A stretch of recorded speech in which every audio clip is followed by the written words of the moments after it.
In yesterday's reading, we went over what is commonly called the Golden Rule. It's in Matthew 7, verse 12. And I kind of wanted to go back and talk about just that verse. So we're not going to be moving forward in Matthew 7 today, but go ahead and reread Matthew 7:12, or even that section that it's in, which is verses 7 through 12. And just look at it one more time. And I just wanted to talk about it for a bit because it's something that pretty much everyone has heard of before. Like, if you ask most Americans, whether they're religious or not, what the Golden Rule is, they would probably be able to blurt it out, or at least something relatively close to it. Do unto others as you would have them do to you. And a lot of them have heard from it or heard of it, and a lot of them aren't even aware that it's from the Bible. But it's something that we teach our elementary schoolers very early on so that they know how to interact with one another, and then it's a phrase that we hear repeated throughout our lives. But what does this passage mean for us? And why does Jesus include this statement about how we're supposed to interact with others in a section that's dedicated to how we interact with God as His children and Him as our Father and the gifts that He bestows upon us? So in this section that it's in, on the Sermon on the Mount, Jesus has just been talking about how God treats us as children and how our Heavenly Father is always open to hearing and answering the desires of our heart.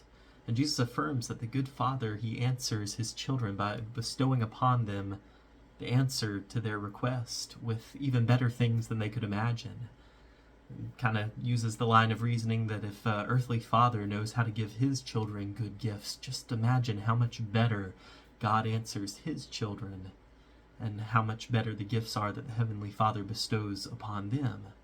And then, kind of like an unexpected stop sign on a curvy road, verse 12 kind of hits us, and it seems to stop the flow of what Jesus was talking about, and it seems to kind of change the subject. It says, "So in everything, do unto others as you would have them do unto you." This sums up the law and the prophets.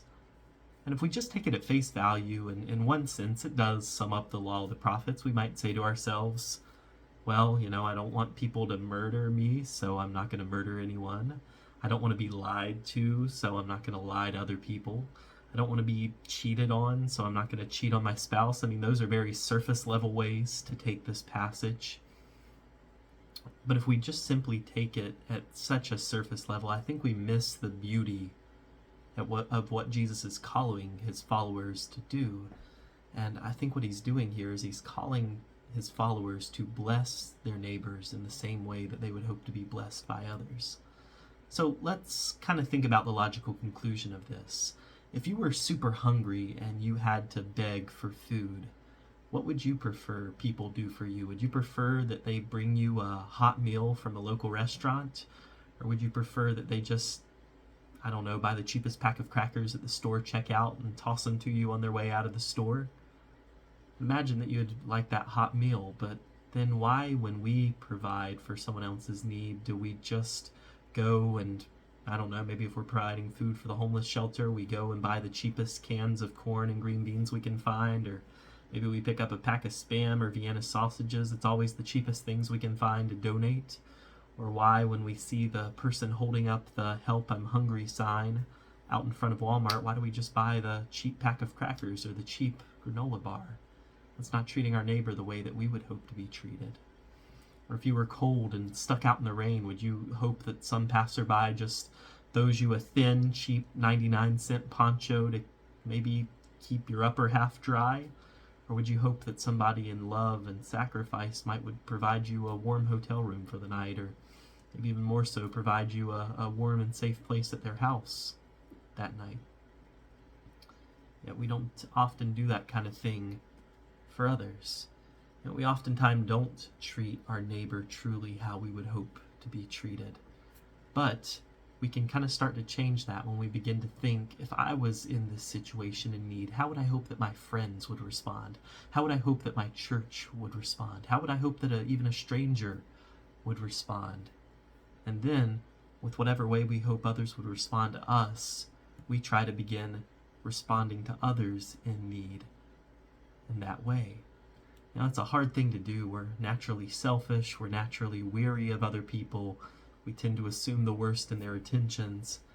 But it really starts to help if we will look through the eyes of Christ and we begin to see image bearers, or we begin to see strangers as image bearers of God.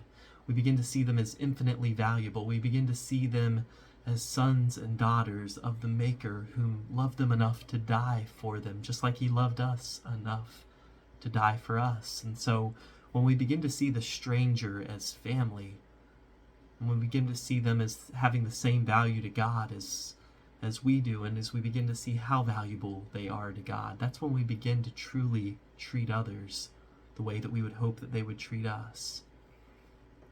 And you know, it's not easy. I won't pretend like it's easy. There's a gas station I often go to near the church, and I go there because it's cheaper than a lot of other places, and it seems like it never fails that while I'm there, someone comes up to me and either asks for money or asks for food or asks for gas, and I kind of have the same spiel each time. I tell them I don't give people just cash, but if they're out of gas, I'd be happy to put some in their tank, or if they need food, I'd be happy to go to the local Subway and grab them something, or if they want food from the gas station or a drink from the gas station, I'd be happy to buy that from them. And you know, there's sometimes people are just wanting money and they turn me down, and other times I've put $20 of gas in their car and or you know, gone inside and bought them a drink and a hot dog or whatever.